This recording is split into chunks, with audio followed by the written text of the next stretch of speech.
Hello everybody and welcome to a new Space Engineers video. Today we're going to be doing something a little bit different. I feel like I'm saying that every video now. We're going to be taking a look at my Dying Titans, a Space Engineers movie cinematic, which I released a couple days ago. I'm not sure when this is going up, so I can't tell you exactly how many days ago. But what we're going to do is we're going to watch this together and I'm going to talk through the entire thing. If you want to see the actual cinematic, head over to my channel. It's called Dying Titans, Space Engineers movie, big yellow ship on the picture.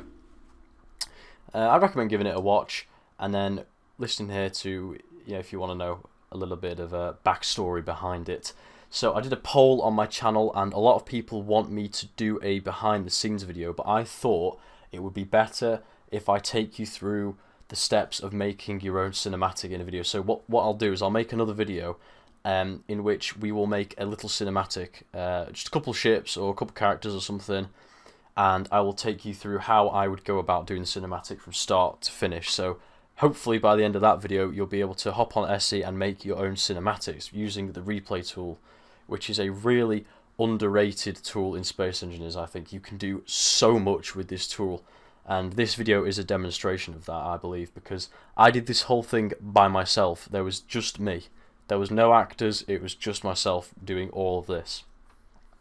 So if you had even more time than I do, anything is possible really. But I'll go through that in a separate video. So for now, we'll just play it, and I'll just talk through as we go along here. So here we have a lunar base that was built by myself, Reva, Omega, I think Yoshi, Virgil. Quite a lot of us built this. You may not know them, they're members of my Discord server. The link to join will be in the description. Wasn't intended for a cinematic, but here we go. I thought it would serve as a really cool little base. Now the idea here is that TFK are evacuating the base. They know LKF is en route, but they don't know when they're going to arrive. And the story is that the ones that do arrive is kind of a limited strike force. It's not the full fleet. That's why we only see one cruiser and a couple of dropships. So we do have some deleted scenes where I put some pictures on the screen real quick inside the Arbogast. I had a couple scenes in there. It's nothing really special. All you need to know is that a lot of this fleet are civilian transport ships, as well as the flagship here, the Wrath of Ares, which is a modification of my Gladiator class cruiser, is packed with civilians as well. It has living quarters and etc. and stuff like that. Here I wanted to give you an insight, inside the ship, see that there are actually people in here working away. There are lives at risk when these things go into combat. I thought this would be a cool way to show it. Got a nice shot of the fleet in orbit there, subtly moving. Do like that shot. And here we go, LKF strike. We have 4 strike bombers hitting the Arbogast right where it hurts. And here we have the ballista cruiser arriving, carrying a full payload of fighters, being flanked by 2 WEC corvettes. So a nice little strike group there. Got the red alert from inside the Gladiator here, that's a script. Nice shot of everything being launched. This shot took me very, very long, but it's a really nice open wide shot. Here we just got some taste of the early action, a bit of dogfighting, the fighters going at it. Just showing all the ships in motion, nothing static, everything's moving about, just how I like it.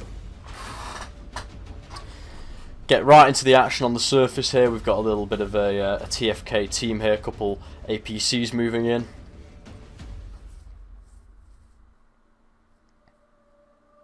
That cut is just amazing. The soundtrack was perfect. Now we have LKF striking.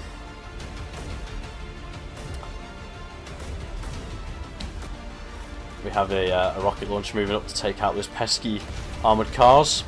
Boom, splits it right in half. I was very happy with how that came out. We got a gunship here. It's dropped off its passengers. Now it's acting as like a weapons platform.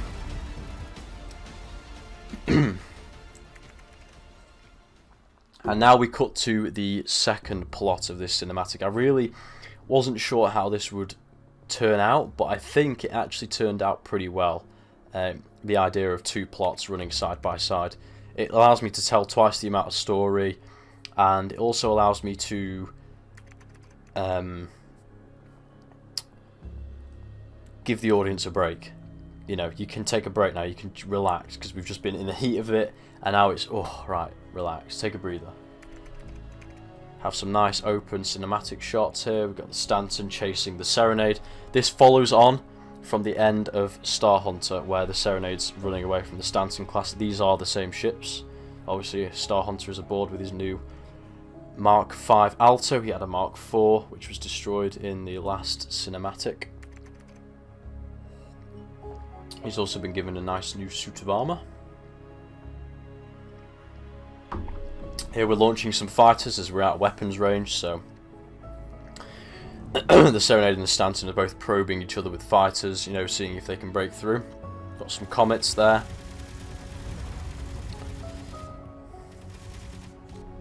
Strafing them. Some nice chase scenes with terror in the background there, very nice.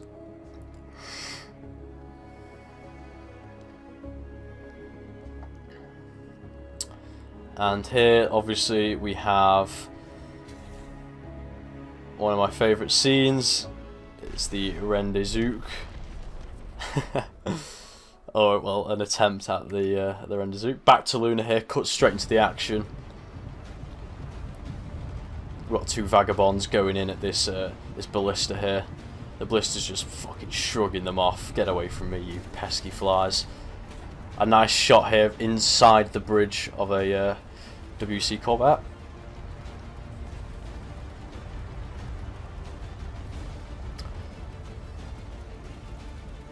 You see parts of the ships flying off. The Gladiator is delivering a beating to the front of the ballista. And you can actually see some missiles being shot down by the corvettes. Here we have LKF charging the lines. TFK are pulling back into the settlement. This settlement was the absolute perfect filming location for a little ground battle. It was absolutely a pleasure to work with. We've got a nice little barricade set up, they're holding them off. And then here arrives the LKF gunships.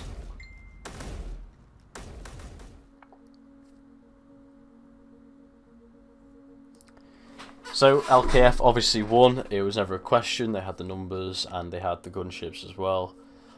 They won on the ground. They would have probably lost if the Gladiator had gone in, Wrath of Ares had gone in, but unfortunately obviously it has civilians aboard, they're more important, so it flees. As you can see, there are only 2 warships there that have survived.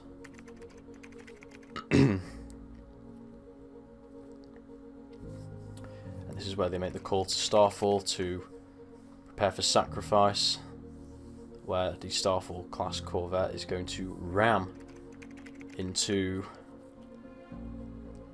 the LKF flagship, not flagship, capital ship. So now the TFK are down to a single warship. The Arbogast are modified civilian versions, they have very little in terms of armament. And I think this scene came out really well. Couldn't have asked for a better ram. Right into the back, boom, boom. Pretty sure we hit the tanks and the jump drive, or maybe even the large reactor of the ballista there. And then kind of a somber tone here, you know, sorry lads, we did just condemn you to death. That's basically what happened. You can see the graveyard of ships there, hundreds of lives lost. Now we head back to the Stanton, where Star Hunter has managed to tuck himself under the port side of the Stanton. And he's created a little entrance here, where he's going to try and board and cause some trouble inside with his pistol here. And this is a moment that you won't understand unless you've seen the first one, to Luna. So Star Hunter originally left Terra and moved to Luna to join the LKF, and in doing so left his wife, who is now with the REC. We have flashbacks here. She has joined the REC. Probably didn't know what to do with herself and decided, fuck it. I'm going to find the bastard and shoot him.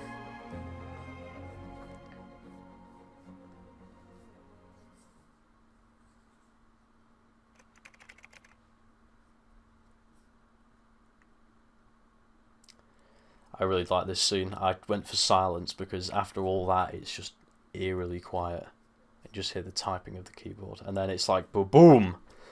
That's the autumn apex, just as planned. But who's in that ship?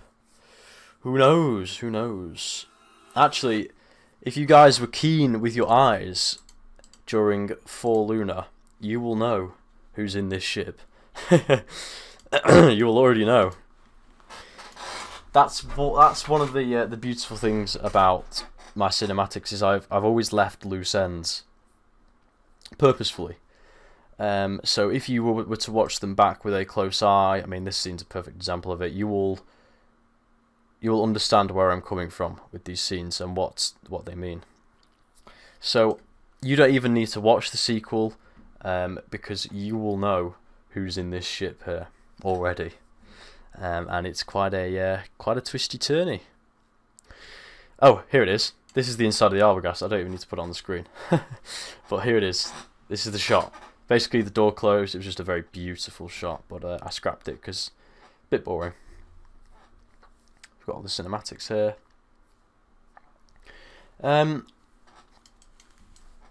So, yeah, I mean, I really enjoyed making this cinematic overall. It is definitely the best one. I love trying this 2-pronged approach to the lore, where we have 2 stories sort of going at the same time, and I think it worked out in a way. I think it's probably something I'll continue to do, because some people might prefer the story that's going on Luna with the fighting, and some people might want to see what Star Hunter's up to. So here you get the best of both worlds. So it's probably something I will continue into the next cinematic. Then at the end, I'd quite like to make a movie and combine them all together, and so they're in chronological order, and then post it. I think that'd be something really cool. But yeah, definitely had a blast making this. It did take an awful lot of time and patience to make this. I mean, this scene alone, where is it? This took me a good, I'd say, the best part of an hour, because you have to reload the world for each character. So there are 12 fighters here, so I had to reload the world 12 times, and then every time I want to film an angle, because I didn't just record this angle, I've got other angles, but this was the one I picked because it was the best. And when your world is full of ships and stuff, it takes a long time to load it. For my computer anyway. But I do have SE on an SSD, but it's a fairly standard SSD. It's not the dog's bollocks or anything. So that did take me a while to do, but it was worth it for these 5 seconds of beautiful Strahls and Gladius fighters, pouring out. I think it was definitely worth it.